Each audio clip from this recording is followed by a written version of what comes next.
I'm Lauren Green, and this is Bias Bash. Following Donald Trump's inauguration Friday, thousands of people descended on Washington, D.C. and other cities for the Women's March in order to send a message to the new president. Well, the images of the march conveyed the sheer mass of humanity that descended on the nation's capital, with crowds topping those that gathered for the inauguration itself. Covered by all the mainstream media outlets, was the event deliberately given more positive coverage than the swearing-in the previous day? Here with a reaction is Kelly Riddell, Deputy Opinion Editor at the Washington Times. Welcome, Kelly. Thank you so much for having me. Well, what stands out to you most about the coverage of the marches? Well, I mean, the fact that CNN and MSNBC covered the marches all day long, and the reporters were so in the bag for the Women's March and so sympathetic towards the marchers. At a point, I wanted some of the CNN commentators just to put on a pink hat and you know, identify themselves and get out into the march with the other women that they were interviewing. It was a little bit, it was over the top. And did it deserve to be covered? Absolutely. Absolutely deserved to be covered. Did it deserve to be covered as breathlessly as it was and as laudingly as it was? I'm not so sure. Here's just a few headlines that I came up with from The Atlantic.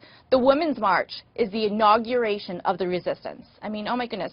CNN's Brooke Baldwin, you know, called the event monumentous. A CNN headline said, women's marches across the U.S. send message to Trump.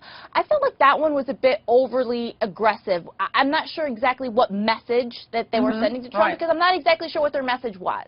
Interesting enough, you know, trying to send a message, one of the things about this is that they said it was a big tent of women's march, but they didn't include pro-life people. How many people reported on that? I mean, that was unbelievable. And Slate is the one that had that headline. It's a big tent of women's groups all getting together. Well, you know, the pro-life group from Texas wanted to be on the platform, and they were rejected by NARAL and as Planned Parenthood, these pro-abortion groups.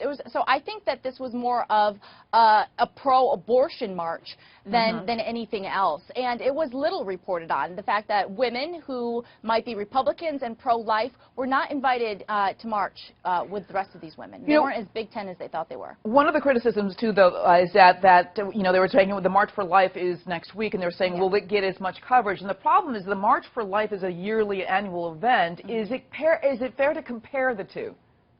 I think absolutely. And in terms of numbers and head count, and the press was obsessed with counting how many women it was and the size and the scope of it.